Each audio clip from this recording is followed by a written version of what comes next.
menane Broto. Lah, ayo.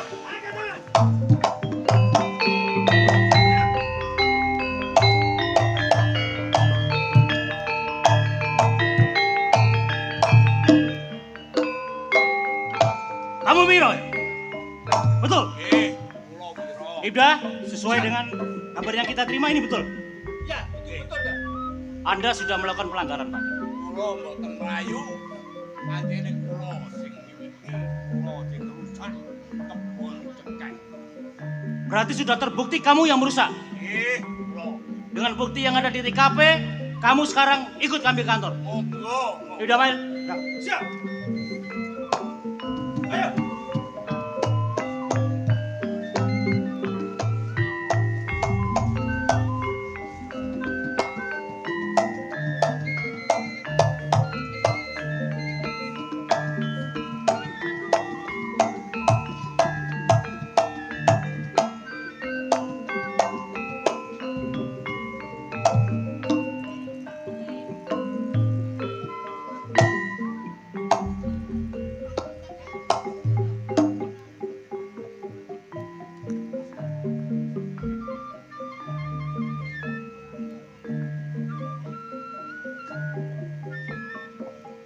Mas Kadang.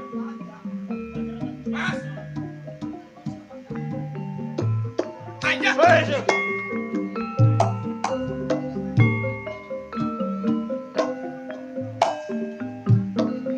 Dir.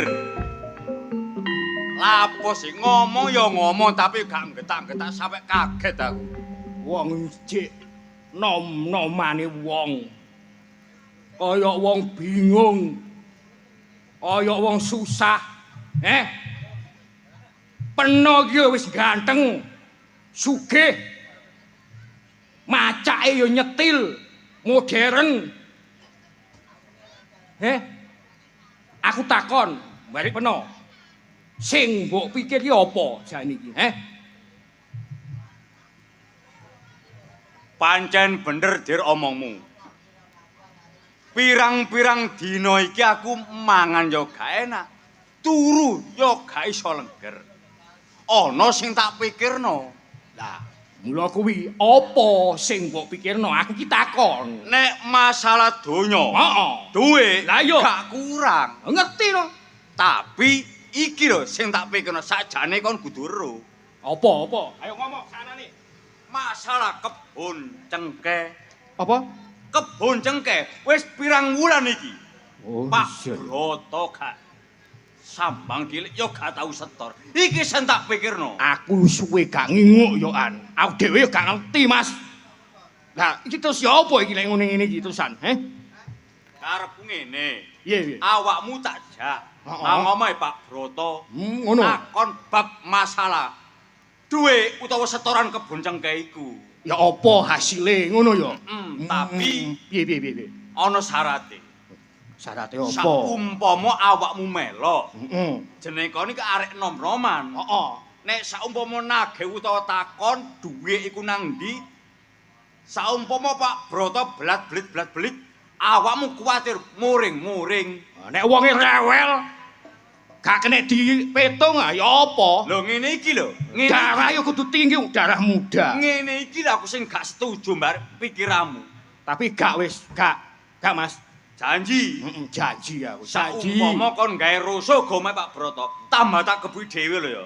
Aja to, aku iki dulurmu. Lah ya sing tak jaluk aja sampe kon muring-muring. Apa? Ae lu, barang enak.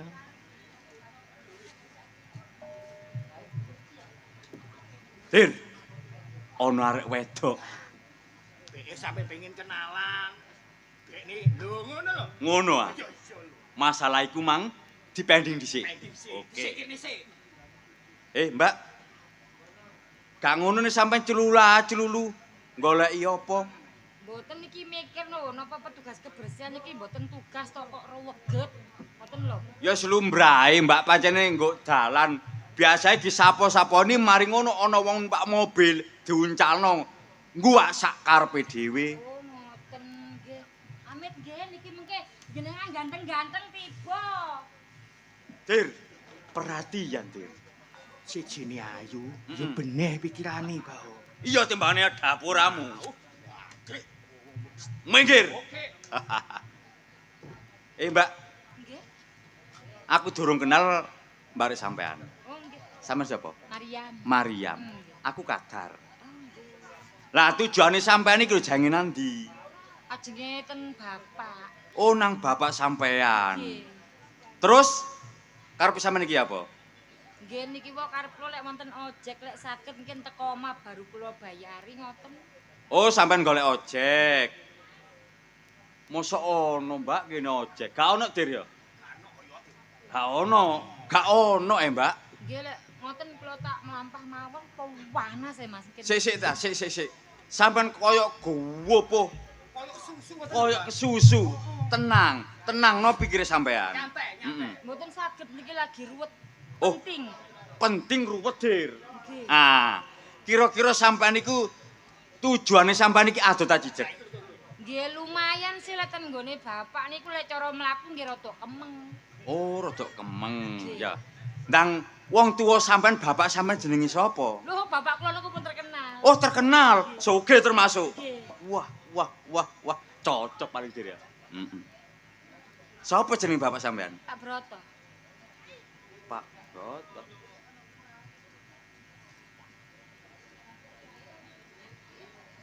Lek mboten penting, Oh, nggih. ngapunten kula tak perjalanan nggih. Oh, nggih, sing hati-hati Mbak nggih. Hati-hati.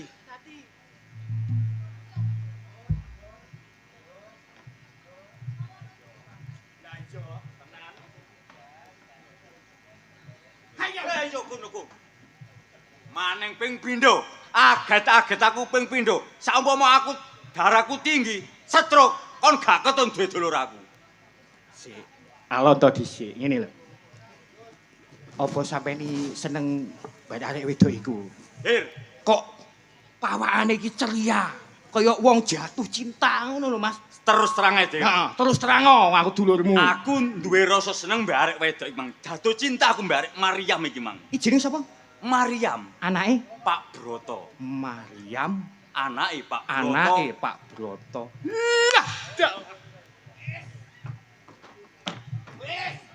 Der.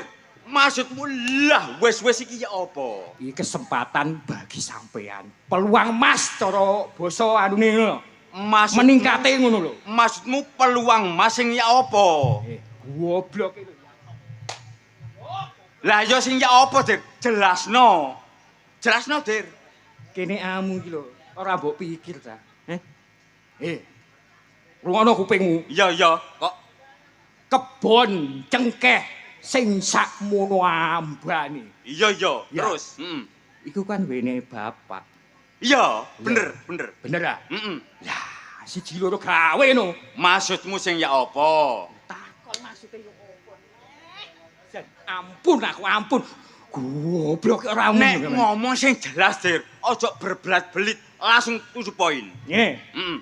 sing tak maksud siji loro gawe. Ya. Nglamar ning wong tuane, Mariam dijaluk pen bojo. Ah, Lah piye neh? saumpama tak pek bojo gak gelem ngono ya apa, Der? Lho, gak kesuwen. Loh, maksudnya? Sik takon maksude. Iya. Cabut perkebunan cengkeh. Ngono aja. Iya lho. Ayo budal.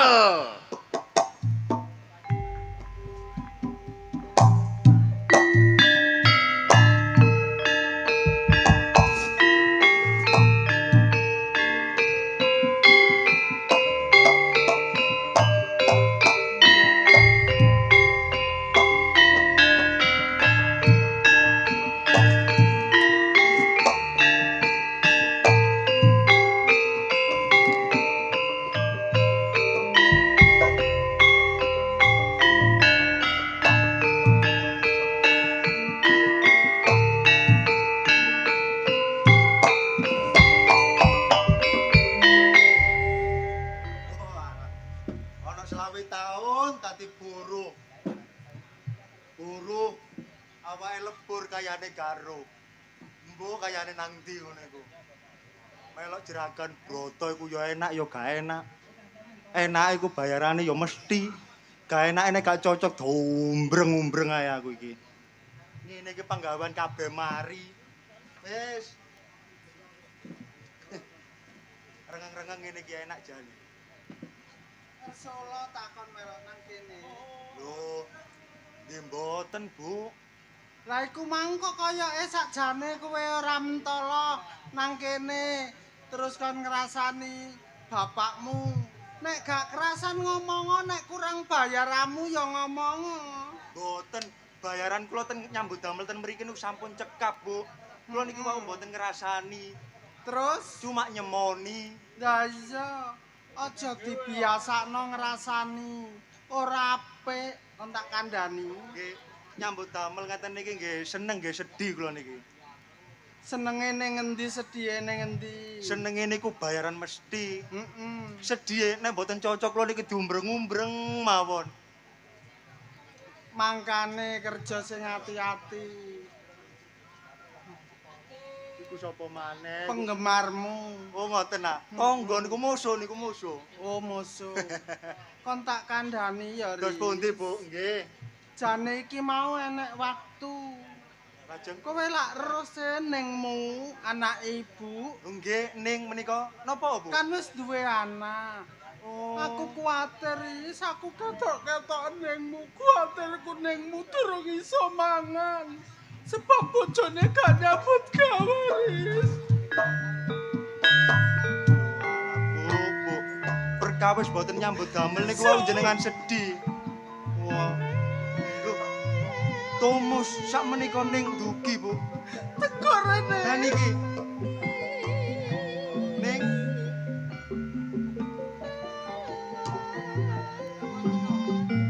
Ibu ketok-ketok kowe dong. Kenging napa kula mboten napa-napa. Sing tak kuwatirno nek mbok menawa kok durung ngedangno putuku durung mangan. Jane kula mriki wau.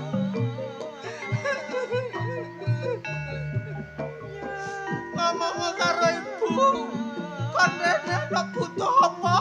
Ibu duwe duit kok, duwe. Lho,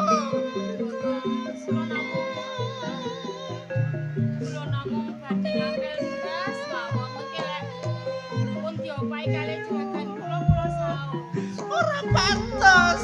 Kowe anak ibu. Lah nek kowe sambat utang nang wong tuwa, ateges wong tuwa ora Jawa nang anak. Kowe ngerti? Tapi kula niki Iki ana duit celengane ibu. Kono 600 gawa. Dadi gawa 1 2 3 4 5 6. kula namung butuh beras mawon. Ya wonten ingkang maksud boten napa-napa. Ya, kok tak kandhani. Saumpamane kok gampang ibu iki isin. Wong anake wong sugih kan ora iso mangan. Ibu sing isin. Lho, Apa iki? wis ngerti duit kok nakon to. 600.000. Bisa. Jange kok kena sapa? Wis kan mana putramu to, Pak? Rumangsamu kon ndira 11 barek anakmu. Ya iya to. Minggir. Aja nemen-nemen to iki anakmu lho. Maryam, Ije kula, Pak. ijik wani teko nang ngene bapak.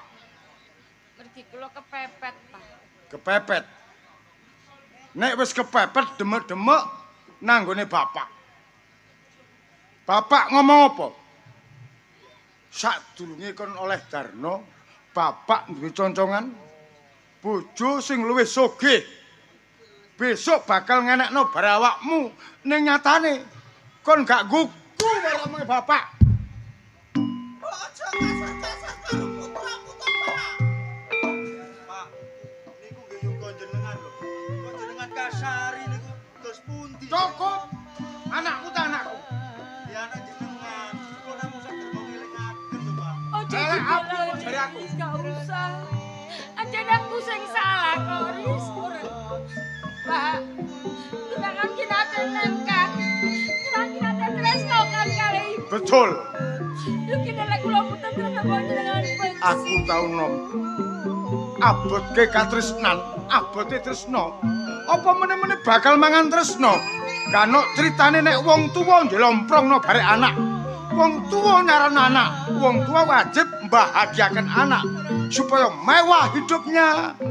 Gak sampai kekurang. Nyatane kon bandel karo bapak, merucut saka kudangan, rogol saka gendongan. Gak percaya barek bapak. Bapak satu-satunya manusia sing ngukir barek awakmu. Kula semerep, Pak. Dari pun kula nolak dijodohaken. Saniki pun wonten tresno, Pak. Kula mesahaken kaya putune jenengan piyambak. Masalah putu, kok serahno nang bapak putu-putusan tak terima tangan 10. Dengan satu syarat, ojo mbok terusno. Kula tresno kalih Kang Darno. Betul? Balik.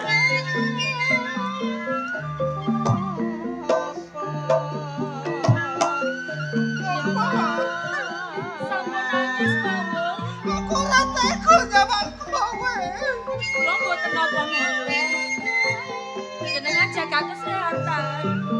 Mengkira darahe dhuwur kula pikiran jenengan masuk rumah sakit sinten sing susah. Aku nelongso nek kowe ora iso mangan. Sakit kula sakit makna kok. Pun kuat. Jaga kesehatan. Riz. Kata ibu ya, Riz. Lek ana apa-apa karo ibu aku golek ana nang omahku lak omah Riz.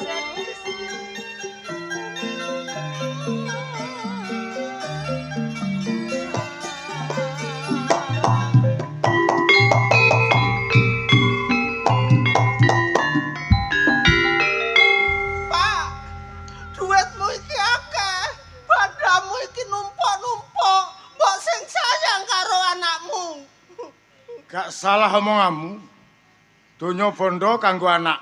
Ade wong tuwa besok malah anak. Nek anak bener percuma. Hampa tak berarti. Ora ngerti aku karo Masuk! Bok karo. Riz, abane nek mobil lu jopo, suruh masuk. Oh, nggih, nggih, nggih. Tamu. Monggo tamu. Sampe masuk. Oh, diganti. Tuh ganti coba mata semua. Ganteng topok. Curit dadi jerakan kurang ngelani rek. Kepengin tak pecat kon. Silakan duduk. Monggo nak. Enek tamu, kon wajib ngekei pasugatan. Jangan sampai mengecewakan, oke?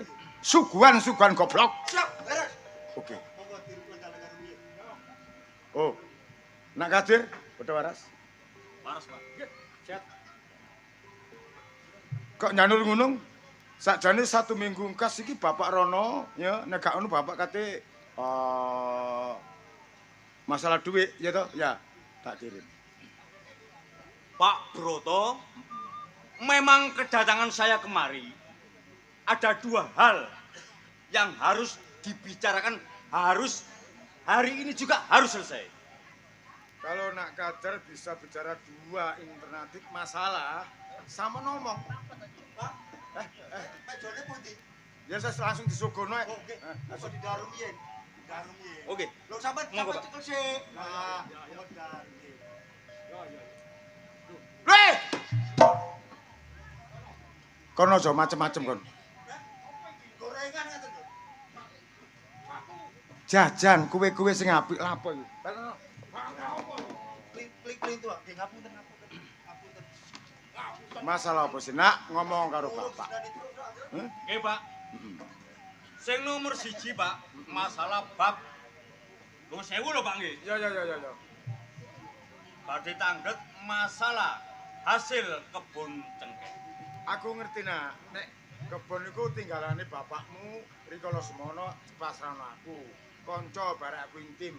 Ning aku gak lali. Mentas wae panen ya. Sedelo wangkes bakal tak kirimno. Pun ngeten mawon, Pak. Iya. Masalah pembicaraan kebun cengkeh sementara di pending aja. Ini masalah yang pertama yang harus diselesaikan hari ini juga. Itu betul, Pak. Bapak kudu ngerti nek sampean durung ngomong.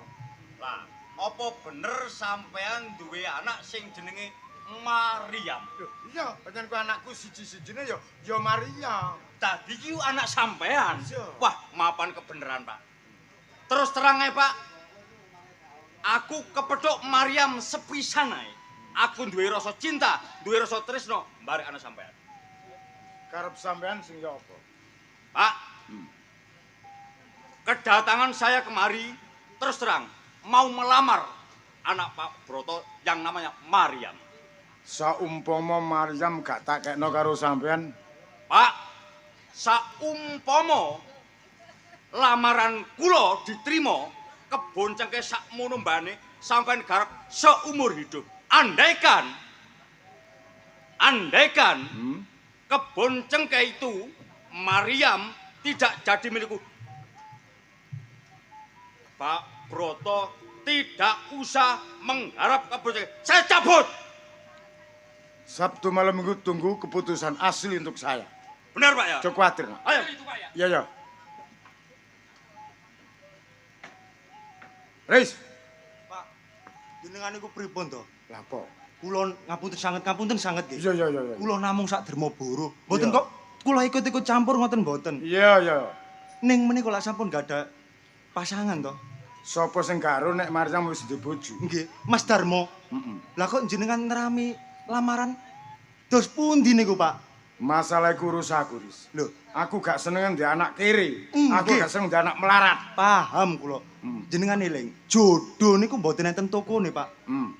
Jodoh niku di tangan Tuhan. Niku pun takdire sing gawe urip, Pak. Monggo untuk muruh lambemu, nek pinter kon gak iso sugih. Lho, Bapak sugih kon melarat. nggih, kula namung elingaken garwa. Garwa niku sigarane nyawa, Pak. Loro-lorone anunggal nyawiji urip bebrayan nggone alam donya. Elek tanpa rupa niku pun takdir ginare saka ngarsane Gusti, Pak. Ora ngurus, sing penting Bapak nanggone Maryam kondo bare ibumu. Dielingno gak kena ya wis kok. Aku ya bapak. Sing penting aku dibayar ngono ae. Gak kena dielingno.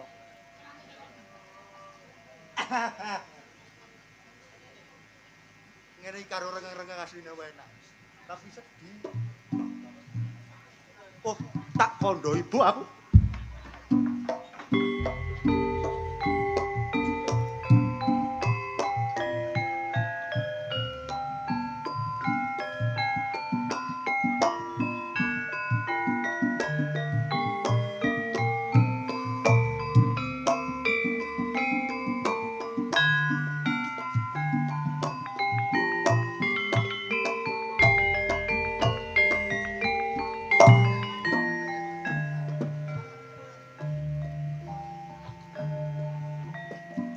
Golek utangan ya gak oleh. Delok ibu nangis kok atiku nelongso. Terus golek silian sapa maneh aku. Golek-golek nang sawah ya gak ono sing ngongkon. Tak ngono lah apa sih ya, kok gremeng-gremeng dhewe, ngomong-ngomong dhewe. Wong aku iki tanggamu. Nek awakmu ana masalah, ngomong karo aku. Sapa ngerti aku iso ngekek solusi ngono to. Mikirno rumah tanggaku lho Cak Kuntet. Mikirno ya apa maneh. Mosok ket pertama nikah sampai ono tresno. Terus saiki tresno sakmono gedene. Iya. Pangga koyo ngene. Ayo uripku delok entak omahku koyo ngene. Ya. Sampeyan yo bendina manganku apa sak pethuk-pethuke. Sakjane aku iki ya gak mentolo. Aku duduk gak iso bantu awakmu. Senajano seteng sak sen, nek aku iki iso bantu karo awakmu. Ning sing gak enak kono awakmu iku wis duwe bojo. Lah mosok Darmo kebiyen gak nyambut gawe belek wae. Aku bolak-balik ngomong lho, Pak. Heeh. Bolak-balik tak lokno. Jawabe apa? Wong sampean biyen kawin aku ya ora keadaan koyo ngene. Sampeyan sing ngengkel kawin mbek aku. Aku wis nyadari. Iya Saiki iya. lek tresno sakmono gedene lho aku piis. Waalaikumsalam. Loh, Le. Iya. Iki lho Ndi? Kok golek kayu. nyambangi ibumu. Lah awakmu iku mosok Le wis gawedhe bendina ndelek kayu ae. Kate nyambut gawe apa maneh lho Pak Tet wong aku iki SD yo gak lulus lho. Ya aja ngersula. Nasib iku gak kenek diuber ya gak kenek dinteni. Garis cinorek kodrat iku gumantung saka tangane Gusti. Ya sementara aja ngersula. Sapa ngerti rejekine awakmu kok wulan ngarep, taun ngarep kon dadi wong sukses, iso mbahagiano uripe wong tuamu. Ngono lho, no. Semangat. Lah ibu iki malah apa kok nangis Pak Tet? Oh gak, sakjane gak nangis, cuma tak kandhani. Anakmu wis gedhe, mosok uripmu gak ono perubahan. Le, sampean wis duwe pacar durung, Nak? Durung sih Bu, Temen. temen. Mbok gak usah goro mbek ibu ta le ngomong lho gak apa-apa lek ancene duwe arek sing mbok senengi. Sakjane lek seneng arek wedok yo ono Bu, cuman yo isin aku lek ndodono nang ibu. Isin mergo keadaane dhewe apa isin mergo apa sih, Le? Yo keadaane awak dhewe lho kaya ngene Bu, mosok pacaran. Ngono lho pikir aku ibu. Awakmu ku wis duwe pandangan arek wedok. Iya Pak Tet. Cara uripmu iku wis mapan nyambut gawe gak ketango 10.000, 20.000 paribasane kayamu, awakmu mani ngomong nang ibumu. Iki lho sing tak kuwatirno, Cak. Anakku ki wis gedhe wae omah-omah lek bapake kaya ngono terus ya apa? Oh alah Yam. Arek iku senajan durung duwe penggawean. Nek wis ana kekarepan iku engko musik pikirane buka dhewe. Wis ngerteni nek duwe tanggung jawab. Iki bapake ngono sampeyan dhewe lho bapake. Aku ngerti mangkane engko perkara bojomu. Nek mulih aku sing ngomongi. Masya Allah, wong omah sampe kaya ngene bocor Mangan kabeh. omak mau apa ngeramut lho adang karak. Tak urap klopo tok gak apa-apa ya, Le ya. Ya Allah. Kok tak nyoba ning melok-melok nang gone jeragan kuwi sing duwe sawate panenan kuwi. Wis teko tak pangane ta Bu, aku yo lesu. Bapakmu No, ngene. Tresno. Sabar ya Le ya. Wong ancene keadaane wong tuamu kaya ngene. Wis alhamdulillah awakmu senajan mangan karak iku dik dimasak maneh karo ibumu. Nggo disormu iku ana sing luwih abot maneh Le uripe. Sabar. Tetep bersyukur kok Pak Tet. Iya Peter. Tak tinggal mangan dhisik. Iya. Pak Tet. Kayuhe dilebokno kok ketane kok mendung. Ya Allah Gusti, Gusti. Sampe delok arek Kaya ngene ku arek ganteng rupane, tur wis gedhe. Ngerti arek wedok. Lah terus bendina anakmu kok pangane karak. Bojomu iku atine mosok kaya baja Wong kuwi. sampean nyuruh dhewe lah tak takoni omongane ki watos. Aku wae jarene sing salah lho, Cak. Ya wis sabar. Cak ono tamu. Bapak. Monggo Pak. Ngapunten kadhane ning ngeten iki. Kok bapak Kenal bare aku. Nggih, pirsa lho Pak, wong jenengan tiyang supae Maria. Lah niki sing ngomong Tresno Pak Oh. sing nggih kecilik niku. Matur nuwun iso ngekei pangaran gulwentah barek terus. Nggih, saklase nggih ngoten niku anjene. Meneng aku tak ngomong. Nggih, monggo. Napa, Nduk, Pak? Mariam, Nggih. bapak rene no penting karo sampean, Nduk. Lah damel ngino-ngino kula palang mboten usah, Pak. Jenenge anak diculke sirahe goceli buntute. Allah tanpa rupa tega, alane ora tega patine. Bapak sik tresna karomu. Sadurunge bapak mlebu ndelok udan tangisan anakmu si Kuntat gitu. Kaya ngono. Ngeres njero ning atining bapak. Ku nasib kula mboten napa-napa wong anak kula nggih pinter, Pak, mboten nate protes. Nasib teko pikiran Agiyu bisa ngerubah bisa enak. Tapi nek nentokno nasib tok gak ikhtiar percuma, Nduk. Mula masalah tresno bapak tanggung jawab nguliahno sampai di mana, sementing kudu mulih nang ngene bapak. Wong wingi mawon SD lho mboten lulus, bocahe kok untungnya niku pinter. Gelem-gelem maca buku. Wong arek ya pinter maca masih SD juara siji terus ya Cak ya. Sayang Masalah keadaane. pendidikan lho, aja disesali najan kaya apa maneh arek cerdas. Bapak iso nyekolah maneh. Sing penting duit dan duit. Mboten usah. Kok alhamdulillah sampean gara aku dinyek-nyek kaya mau lho Cak. Sapa ngerti bapak saiki wis musik eling nang putune, eling anake. Ngono. Termasuk awakmu anak siji katelane. Dadi bapak iki karepe nyenengno aku ngono ta. Mbok ngono. Bener sampeyan Cak bojo ya kaya ngono. Kira-kira sampean tak jak mulih urip bebarengan karo bapak ya apa?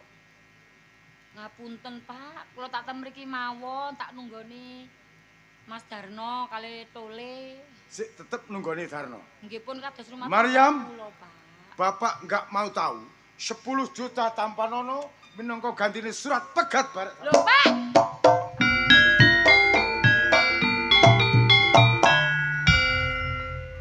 Cak. Iki maksudnya surat pegat iki apa sih? Kok sik tah. Tuwas aku melok seneng Yam. Bapak ngomong kaya ngono senajan iku wong tuamu ya wis tak anggap bapakku dhewe. Tapi apa mungkin ya pikirane wong tuwek Iya. terus ndelok aku kaya ngene. Heeh. Apa kudu tak lakoni aku pegatan karo Darno ta ya apa sih, Cak? Yam, uripmu karo bojomu, aku ora iso ngarano sing ya apa. Awakmu lepas teko bojomu, ya nek iso aja, awakmu nek pancene gak betah, ibarat wong mikul nek gak kuat yo diselepno. Ya gak apa-apa. Loh, ha? Teko ndi, Cak? Iya. Biasa Dik. Glane oleh ngrasani aku mbek Cak Kuntet. Aku kok gak ngrasani. Ngene lho. Aku dadi tanggamu yamono yamene tau sing cetek gawe nang rumah tanggamu. Ya gak tahu ya. Lah iya, aku ngomong apa anane nek ancen awakmu duwe masalah, ngomong karo aku sapa ngerti aku iso ngekek solusi ra bener, Dik. Ya mau wek bojoku ta. Nang iku ngono tak kandhane. Ya, Yo matur. aja tersinggung. Ya. Kaya ngene iki lho. Omahmu bocor kabeh. Mbok yo iso njaluk nang tangga, blaras sak togor terus disigar, nang dinam, apik-apik cekak bocor. Ngono lho. Iya, Cak. Yam. Aku tak omong. Lapo awakmu arek gremang-gremeng karo Cak Kuntet. Nek kon ndek masalah karo aku ngomong ta rungone. Aku tak ngomong saksine Cak Kuntet. Iya. Ya aja muring-muring ta, Mas. Aku gak muring-muring, tahu sih aku muring-muring karo awakmu, Dik. Aku tak takon karo sampean. Iya. Wingi sampean izin aku nang ndi kerja kan? Iya. Kaya ndi? Petang dino iki pancen aku gurung bayaran Cak Kuntet. Sampean ya wis bayaran Nyambut durung, gawe. Cak? Sampean bayaran durung bareng dhek kerja. Ya apa ya? Aku sakjane gak ngomong iku ya. Gak pantes ngomong kok sakane obong-obong. Wis bayaran. Ya wis saja. Lho, Cak Kuntet lho sing kerja karo sampean lho bayaran. Terus bayaranmu nang endi, Cak? Lah Cak Kuntet kerjane iku dhewe jeragane, Dik. Ya lek sing dinggoni Pak Kuntet wis Oh bayaran. jenenge Cak. lumrah Aku padha-padha durung, ning Cak. sawah iku tetep bayaran, Cak. Bendino tetep bayaran jenenge wong nang sawah iku. Tanggung Iya. jawab sampean kalau nang endi aku takon. Yam. Wis terang-terangane Yam. Aku iki mang yo nek ngomong karo awakmu sumpah demi alaram, Yan. Aku iki mang encen durung bayaran, tapi aku mulai pancen aku kepengin ndelok kon mbek Pak Kuntet kok kaya rasan-rasan aku sing ngomong terus terang karo Terus ngene. terang? Iya, Aku wis gak kuat rumah tangga karo sampean, Mas. gak kuat sing kaya apa, Yam? Pirang tahun urip kaya ngene. Sampai umur 20 tahun terus sampean tetep kaya ngene. Aku mbok anggap apa? Terus karepmu ya apa karepmu, Pegaten aku. Yam. Kon wong wedok aja ngomong niku kon padha wek ngguwak talak. Kon ngomong pegatan ya nek aku gelem. Tapi nek aku gak gelem wong aku sik tresno karo awakmu. Tetep tak peksa. Tak entek.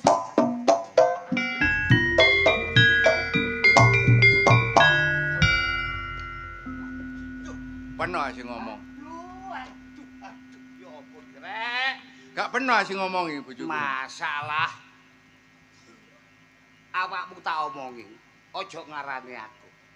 Aku rene iki mang ndelok kaadaane bojomu ya karo awakmu. Lah, mari ngono ngomong gurung tutuk anakmu teko, terus wetenge lesu. Biasane dikekno karak karo bojomu, lak ngono sih ditangno. Iya. Terus dikongkon mangan. Gurung tutuk olehku ngomong, maratuwamu teko ya bapakne Maryam iku.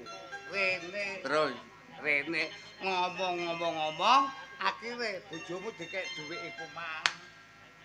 Ya Kundet. Nek jane nek ngomong Maryam sing koyo ngono nek ngarep sampean aku gak apa-apa. Aku lilo, tapi nek krungu anake iki lho. Lho, terus Ibu iku mana ndi Pak kok metu gopo kabeh, Pak? ya apa, Pak Det? Diomongi ta gak? Lek omong ngono. Ya apa ya anakmu. Senajan kok sing ngitno sing kaya apa lawak bisa kok ngomong terus terang mumpung durung gawe gelane anake atimu. Tris, Apa ya, Pak? bapak ngomong gak ditutup-tutupi, Tris. Iki lho, duit teko ibumu. Lho, iki boleh rezeki akeh, Pak. Iya. Tapi aja kaget. Ibumu cak iki gak nggo omah, minggat. Bapak minggat, Pak. Iya, ibumu minggat. Lho alah, Pak.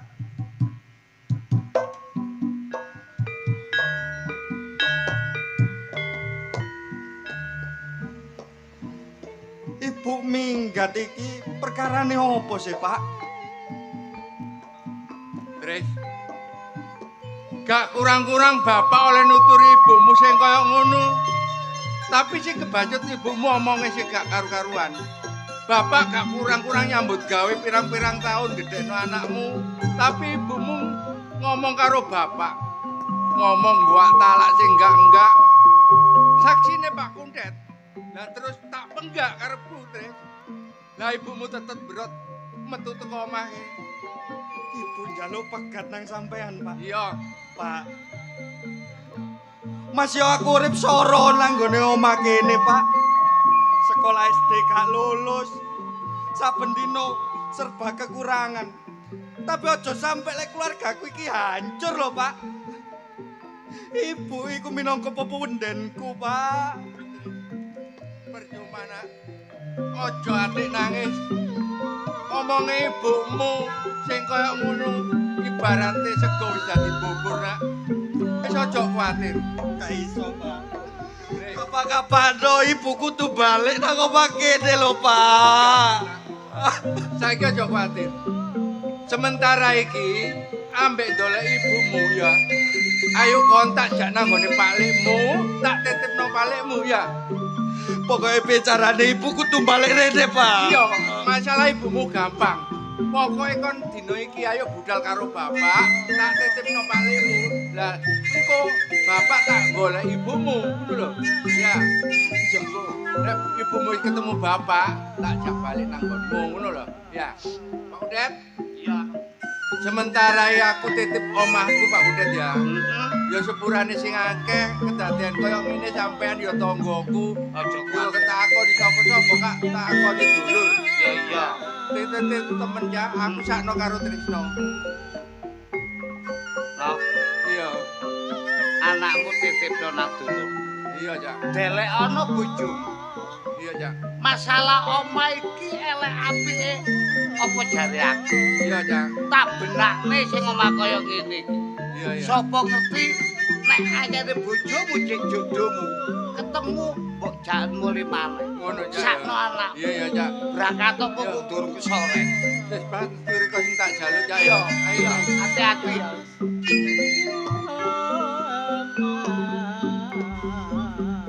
Oh, alah. Ya Allah. Duh Gusti pangeran kula. Kok inggih paring lasase dumateng tetangga kula Sidarmo.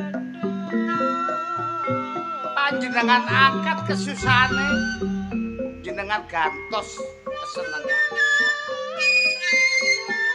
Sampen angkat derajate sing sak mangke tasik dadi kawula dasih kosong.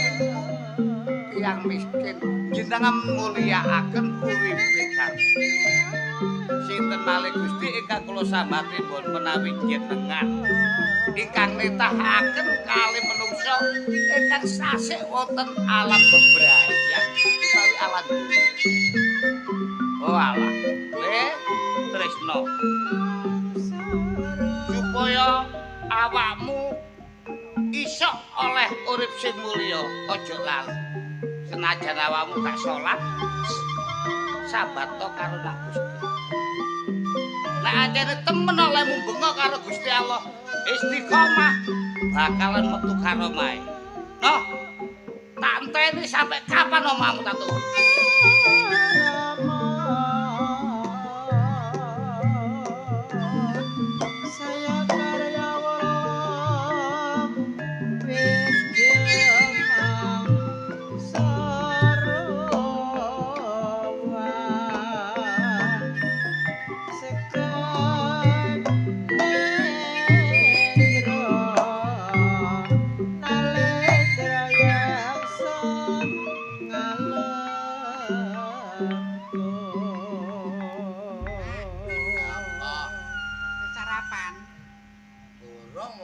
Dangno kok sarapan. Lah iya sing ya wis didangno kok didangno lho. Mbok dangno apa? Mbok dangno kaspe iku tok iku mang. Ya bapak nganteni ana ning kaspe. Lah kudune sarapan sego nang iwake sing rada enak-enak titik ngono kaya. Belanjane ku pira? Samane pirang-pirang dhewe nganggur ketekur. Mbok ya usaha nang mbok kono mbok. Apa ngematur mbok apa? Wong lanang kok nek omah gak bosen ngewasi aku. Perkara blanja kon wingi lak wis tak kei dhuwit 10.000 sih. Terus disuwela iku gondro apa? Jange rupa apa? Anjen sampe kata dadi wedok ku apa? Lah ya diatur sekirane blanja 10.000 ku cukup gawe mangan 2 dina, sing penting ngono. Ya, tak tekono uyakan Lombok tok sampean trimo tagak. Lho lah ya jadi lilatku. Gak ngono lah apa sih kono sawangane gak enak ati ambek aku kok. Ngene iki jan gak tak omongno terpiye, tak omongno kedulur sampean kono ati sampean lara. Sampean gak ngrungokno omonge wong-wong nang embang-embang ngono ku ta. Ngomongno apa? Ya Allah, dulur sampean kok Darmo iku lho, Bojone ku saiki minggat. Bojone sapa? Darmo minggat. Bojone. Lah ya bojone Darmo minggat. Lah iku lak urusane Darmo dudu urus aku lha apa melok-melok ngurus rumah tanggane. Minggat tak kandhani Pak yo. Minggat gara apa saiki gak harus tak tingkai Maryam. Saiki Maryam digawa wong alon ngidul. Kon aja gampang percaya ambek omongane wong. Sampeyan ku ya apa sih, Pak? Sing ngomong gak siji loro, sing ngomong sampeyan ngomong kabeh. Ana daya iki lho. Ya babah. Iki lho arek rene. Babah aku ngomong durung tutuk kon metu. Gak ngono niku, Cak. Penuh karo iyu ya kaya lodruk. Hus. Ngomongno lodrak-lodruk. Lah ngomong iki lho. Lamono. Kene.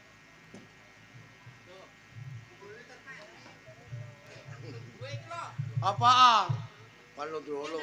Kon lungguh kono mo. Kandhane apa maneh? Ma. Lan mo. Awakmu ket manggo kene, Dik. Iya ndelok peno ludrukan. Ludrukan kakekmu ngono ah. Berarti krungu omongane Mbayumu iki mang. Ya krungu, Cak. Krungu. Yumu kandha lek bojomu saiki minggat iku bener ta, Mo? Bener, Cak. Hah? Lho. Bener. Lido tagak. Nek ngomong. Mo Darmo, bojomu minggat kon kok kaya tenang seneng ae. Kaya kon iki wong lanang sing gak duwe tanggung jawab. Takonono Pak, lek perkara apa kok sampe minggat takonono. Perkarane apa nganti bojomu minggat? Aku cerita sampean niku Apa? kedawan ya. Kedawan. Iya. Ngene Cak men. Iya. Pancen gak cocok buta ya apa. Pancene Maryam saiki lho sapa dukun. Ma. Ora ana omongan gak cocok mergo ngene mergo ngene. Wong rumah tangga cocok gak cocok iku apa jare wong loro. Lek awakmu gak ngerti bojomu ya iku sing diarani gak cocok. Diarani gak cocok mergo kon gak doyan gawe. Ngerti kon? Lho, lek gak tak omongno mo, aku terus tugasku lapo ning kene, ha? Ngene lho, Cak. Lapo? Aku rene kate titip ponakan sampean. Rene sarene bojomu wis minggat, anakmu kate mbok titip nang kene. Iya, Lah terus awakmu kate nanti? ya tak nyambut gawe. Kasep. Rumah tanggane wis hancur kait karep nyambut gawe. Mbok yo ket biyen-biyen apa duwe karep nyambut gawe? Lho, adi aku rumah tangga gak nyambut gawe lho, Cak. Sampe duwe anak sampe gedene iki sapa sing gedekno? Sapa kon sing gedekno? Ya aku bebone. Wah prasaku ya gedhe dhewe anakmu kon gak tau mbok gedhekno kok. Ini lho, Dik, tak kandhani. Janjane cacak sampe ngomong sing kaya ngono janjan ya bener. Gak ono awakmu ki cara wong rumah tangga ya wis anak-anak anakmu ya wis gedhe. Tak sawang-sawang awak rumah tanggamu ya mono ya mene ancene awakmu nyambut gawe klulan kultur tembel sing kaya ngono. Sapa sing betah dadi wong wedok kok gawe kaya ngono ku mang, he? Sing salah ku awakmu, Dik. Aku janjan iki abot karo awakmu. Eling-eling awakmu ya dulure bojoku. Teh. Kebeneran ta awakmu sing kaya ngono ku. Mamula nyambut gawe sing temen. Darmo, terus kok kebangetan awakmu. Senajan awakmu gak nyawang karo bojomu. Boyo nyawang karo anakmu. Anakmu ki wis gedhe. Ragate tambake. Masa anak situ jan gak iso nyekolahno Darmo. Kaya kebangetan kok. Usaha. Saumpama awakmu nyambut gawe. Bojomu gak mungkin, Dik, sampe minggat kaya gini. Aku njaluk sepuro karo sampean yuk. Pancen aku sing salah. Masalah iki aku sing tanggung jawab yuk. Senajan aku pisah karo bojoku, aku ngesakno karo anakku yuk. Mula dina iki yuk. Paling suwe kok tak njaluk aku titip anakku nang omah sampean. Aku tak budal nyambut gawe. Iya, gak apa-apa, Dik, gak apa-apa nek anakku kok titip nang kene gak apa-apa. Nyambut gawe sing temen kene wis oleh penggawean. Delek ana bojomu, ngesakno anakmu, aja dikualokno, Dik, temen aja. Tak ngomong karo anakku. Ya biar gak betah begini iki.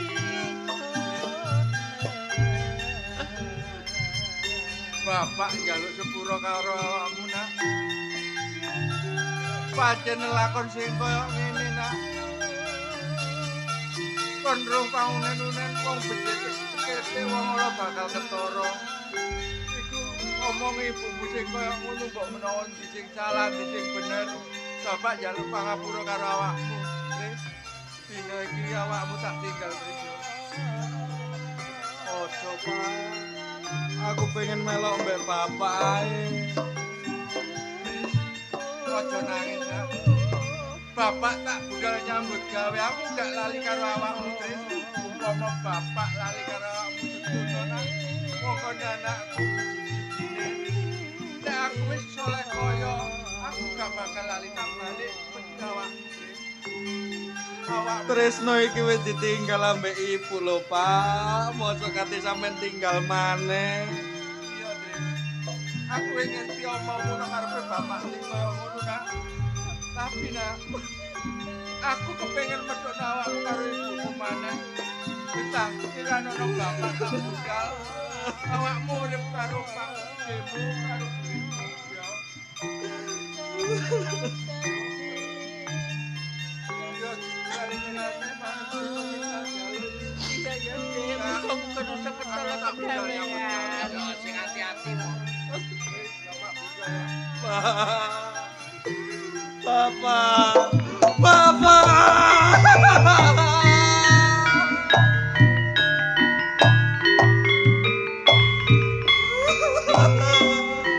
Tresno, awakmu wis gedhe ya nak ya.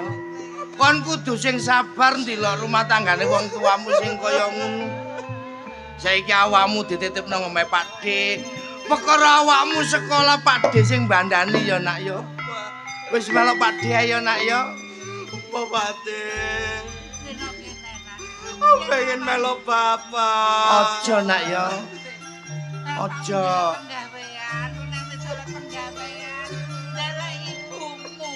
Pokoknya aku melok bapak. Le. Arek iki gurung tau sapa parat. Mumpung durung ada ayo ditututi.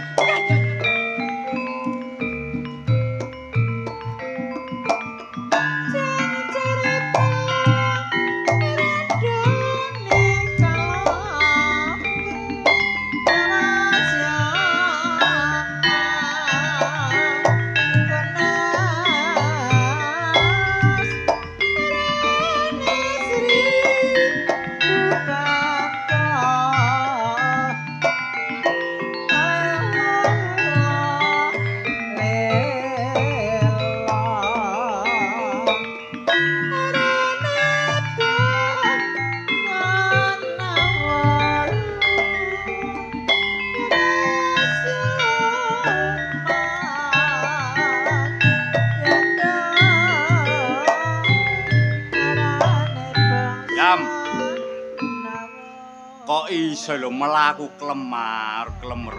Prasaku mang ya wis teko warung, wis mangan bareng.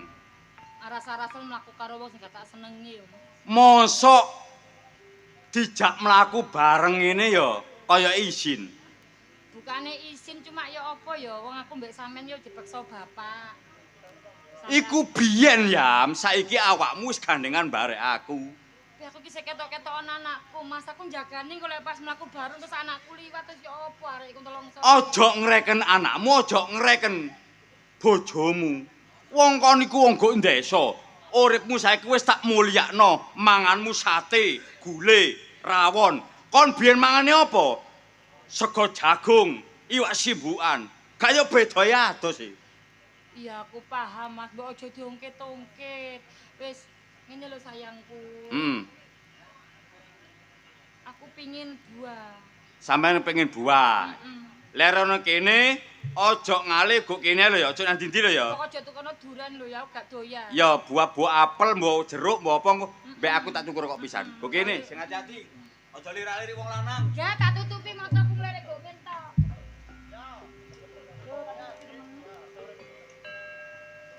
Gak tak lakoni iki karepe bapak. Pingin ngenakno tresno. Tapi umpama aku ketemu anakku ya mesti api kangen ngono lho mbek arek iki. Ya apa kabar? Bu. Ibu.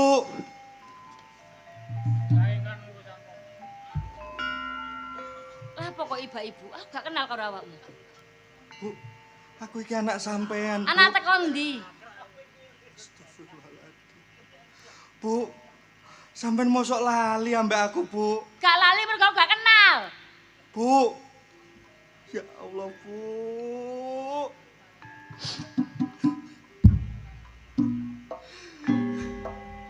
Nek ndelok keadaan sampean kaya ngene iki ketokane sampean wis sugih ya, Bu ya. Uripe wis enak. Gak kaya biyen ya. Bareng saiki wis sugih lah kok lali ambek aku, Bu.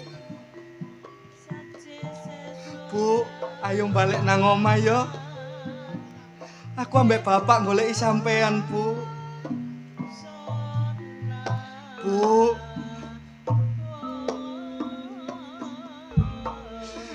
Sampeyan gak ngreken aku kaya ngene iki atiku lara lho, Bu.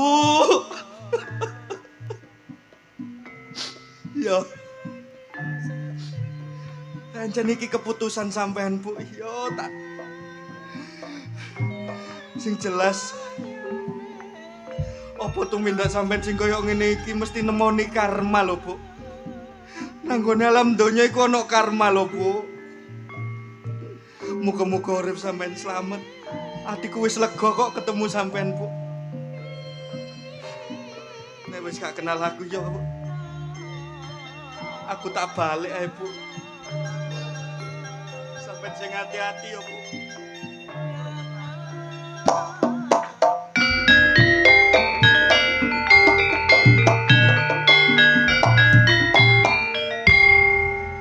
Sepurane nak, sepurane.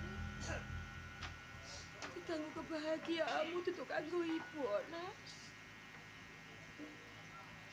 Lapo nangis? Sing tak kuatirno terjadi kan, Mas. Gak ngonone tak delok teko doan, awakmu mang mbek arek nom-noman iki mang koyoke sing kenal pisan.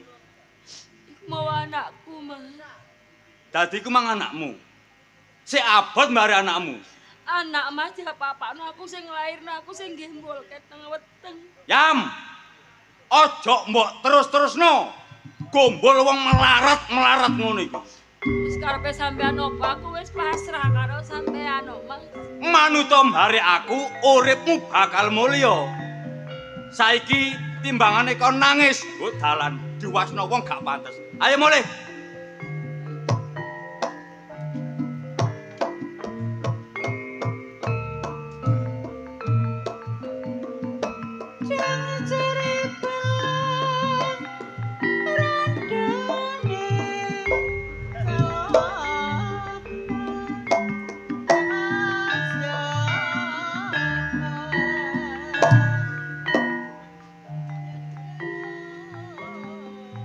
Ya, Bu.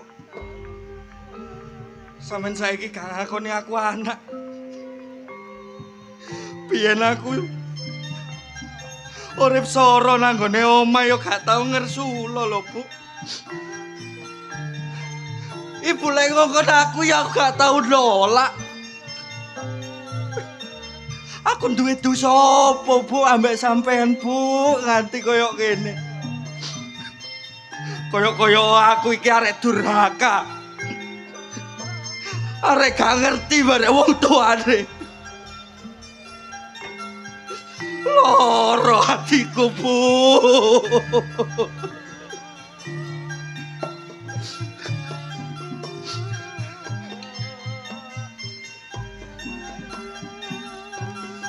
Timbangan aku urip nang gone alam donya. Duweni loro ati sing koyo ngene. Luwe becik aku tak mati.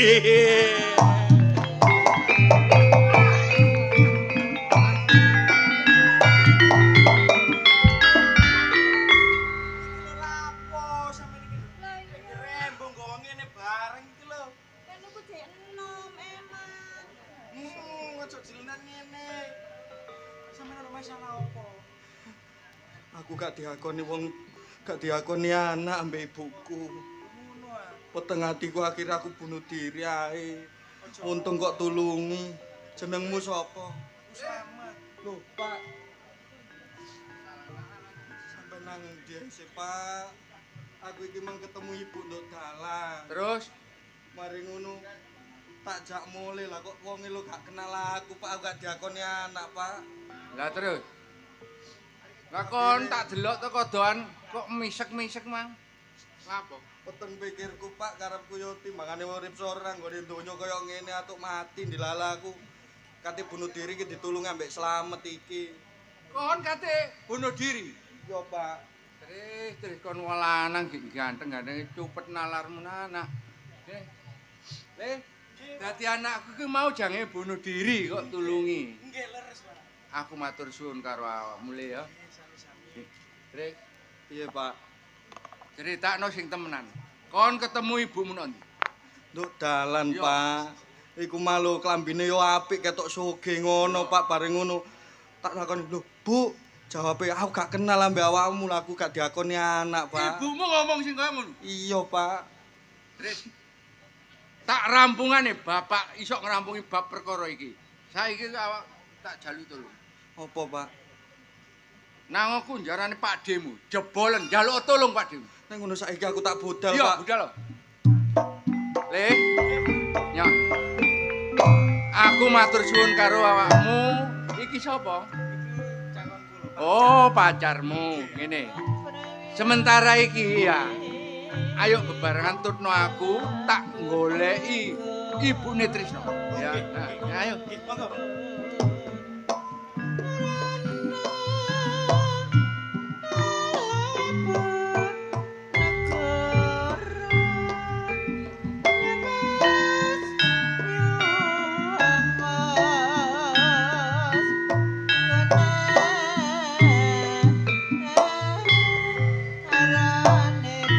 aja tane mlaku iku.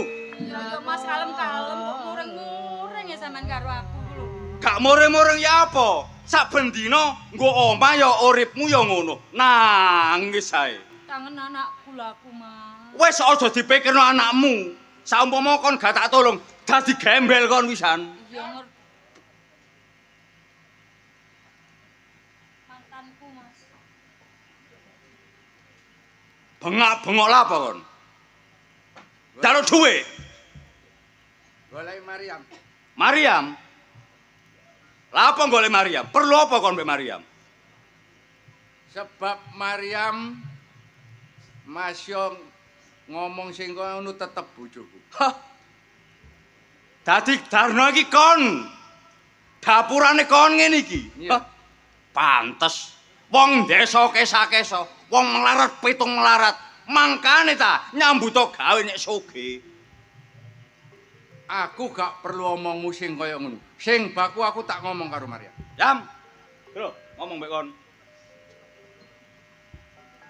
Yam, Ya Kang Darmo. kok apik kelakuanmu? Apikku nang ndi? Kon ketemu karo sapa? Ketemu Tresno. Ketemu karo Tresno kene apa kok? Gak akoni anakmu. Lu wong gak tak akoni anak timbang oleh aku ibuke tetep uripe marat sakno, Kang. Kon ketok donya bondo saiki lali karo anakmu. Aku gak pernah Iku lali. rohmu, Yang. Aku gak pernah lali karo anakku. Sampeyan iso ngomong kok tapi sampeyan kudu eling, Kang. Aku eling, tapi aku gak lilur senajan to Tresno rohmu, darah dagingmu, tapi sing tak jaluk kon kudu eling. Iso sampeyan ngomong saiki gak eling karo anakmu. Kecil tak gendong, Kang. Tak dodolan nyusoni arek mlaku sampe nang ndi? Ning pos rokokan mangan enak karo kancamu gak eling karo aku. Aku eling, Yam. Yam. Tapi Nyatane. ngomongin Tresno sing kaya ngono. Jangkrik. Tak rungo-rungono tambah tambah ngabangno kupingku. Apa? Aja wani mbek wong wedok kon. Nek kon lanang ayo gelut go kene. Sak karepmu, Mak.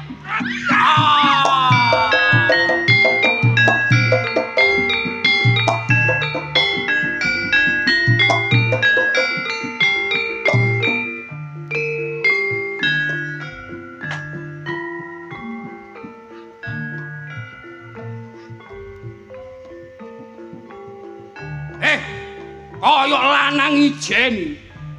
Sopo sing mbok pateni ku mau? Aku gak ngerti. Iku masku, dulurku. Nek kon ngerti masmu tak sudet waduhe kate lapo. Loh, sik jelas aku gak dimano. Nyawa bales nyawa.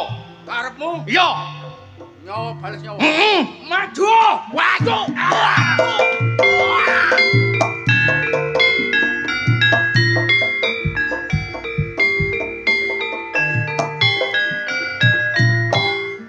Yam. Perkara iki aku sing tanggung jawab. Aku iso miwiti kudu iso mungkasi. Tapi gak enak lah. Maryam mlayu wong wedok paribasane kesrimpet jari. Nandi playu Yam nang lelokane naga paribasane kesrimpet. Yam, mlayu tak blet.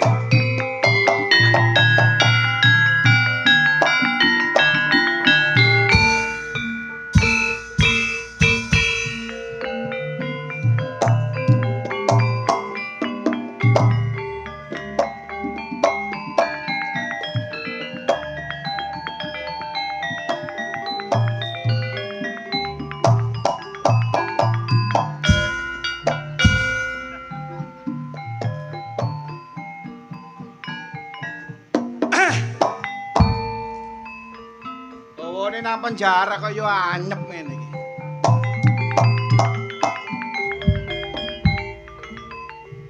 Wadem pisan. Ngene iki lak ya hawane wong-wong berkembang biak. Lah lawak dhewe gak iso berkembang biak. Ora ono rewange. Bendina ya nang penjara ngene iki nunggu. Wes timbang suwe-suwe aku sumpek ngrasane wong-wong tak absene. Mail. Kerokan. Kerokan. Bakul gedang iki lho. Iwan. Sing ngeslot, Pak. Oh, jelas ngapal pasal. Rasa. Apa maneh rasa? Sik nang WC. Gak ngono sih. Mangkane aja kaken mangan MBG. Bolak-balik nang WC keracunan. Sapa iki Wira Mbak Jaya? Sik, Pak. Pak. Ayo lapuk ayo. Arek loro iki paling kerasa nang penjara iki Wira Mbak Jaya iki. Gak ngunune sih. Anjene ya apa nang penjara ya mangan turu. Pak, gak ngono nih sampeyan iki kudu ngaren sih.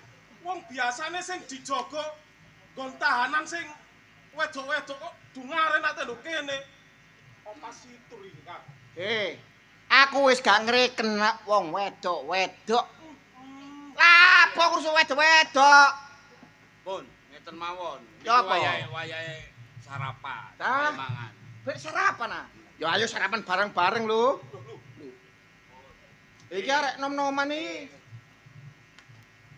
Omong-omongan kali lungguh enak. Koyoke ngono ambek mangan.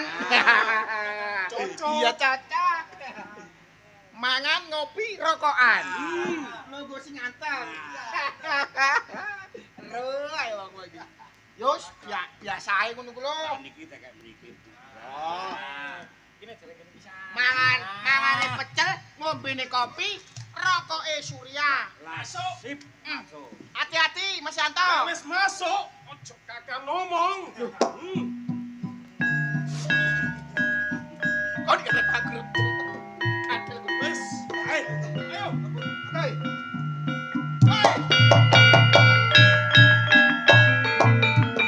Tolong! Tolong! Ya Allah! Tolong! Saya diperkosa! Tolong! Ada apa ini? Bagaimana kamu sampai seperti ini? Bagaimana? Iki yang ngono bakul gedang. Kok dungaren? Kamu ini kan petugas, kok malah main-main tali maksudnya apa? Mau main nari-nari ya kamu ya? Berbahaya. Loh, Berbahaya. bahayanya di mana? Seperti ini ceritanya. Gimana? Wiro dan Joyo ocul. Wiro dan Joyo Ocul. ucul. Iya. Kok dungaren? Dengarin ya apa sih Pak Polisi kira? Kamu kerja yang benar kamu itu. Tadi sudah saya tunggu. Lah, wong loronya ini ocul. Tunggu itu apa? Ngomong jangan cemplang-cemplung, kamu ini petugas. Tadi suya apa itu namanya jenengnya itu? Siapa? Sudah saya jogo. Terus Ocul. artinya tahanan lepas. Lepas. Ini tanggung jawab kamu sebenarnya. Lah, saya tidak eruh. Ibdah, siap Dan. Siapkan semua pasukan-pasukan yang ada. Siap. Cepat kejar. Siap Dan. Kamu siap. Saya. Iya.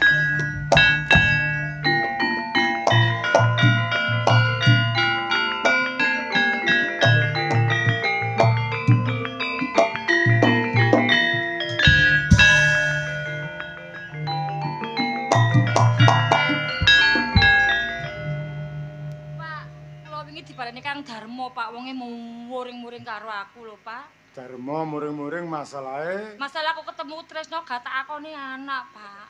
sing salah awakmu nduk. Anak tetep anak. Yo Bener. maksudku arek iki gak ngalem karo aku no, Pak. Wong sampean njero dhewe Tresno kecilik ku nang aku terus.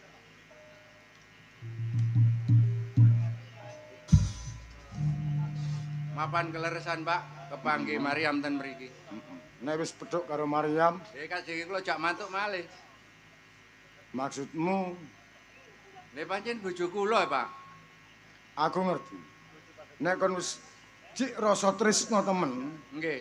ya wis bapak ngakoni kesalahane, bapak ngudang donya, nasibe wong dhewe-dhewe. Ngoten apa? Dik, Kon cik tresno lho bojomu. Sajane ya Tresno pokoknya gelem berubah gak apa-apa, Pak. nggih, Pak. Gampang. Le, Le, Lho iki Pak Dimu. akmu wis kumpul karo ibumu, ya to? Karena Nggih, Pak. omah iku tak rehab sing apik, tak kei kapital nyambut gawe temen kanggo ngingoni anak mbek bojomu piye. Nggih, Pak. Lha ngoten, Pak. Nggih. Ini Gus, aku sadar mergo penoanane dikunjara, aku sing lebokno. Sampai aku metu iki ate ngelingno bare awakmu. Ning Tapi aku nek sadar. awakmu wis eling. Heeh. Nek ono bapak polisi iki nyekel aku, awakmu kudu tanggung jawab. Saman kudu ngarut 2 dina tak jupuk sekarone. Tak cekel omongan Riko lho aku. Iya ya.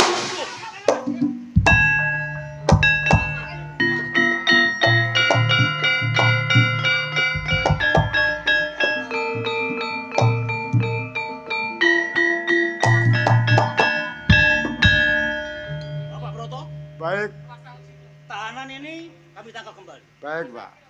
Nanti kami proses di kantor. Ya. Saya minta Sewaktu-waktu saya hadir. Baik. kami tunggu kedatangan. Silakan.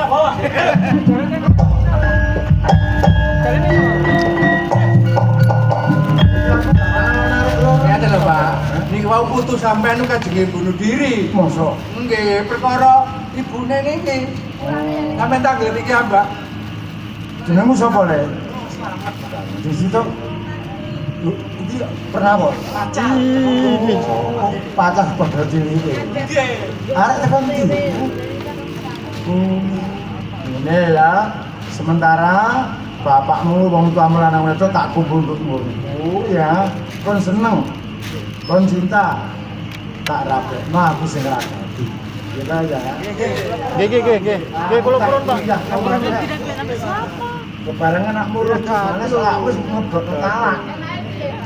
Tak gelekno dina sing apik, rame-rame meneh tanggap melucuk Budi Wijaya. Pakatan kala mau derek-derek terus dulu. Pasukan saking kita arupi suku Budi Wijaya kami jil saking Jombang.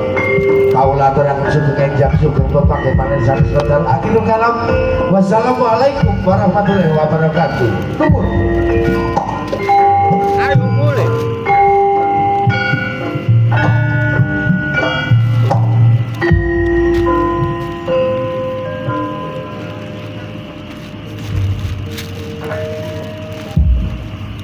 Kongir ramuni belas.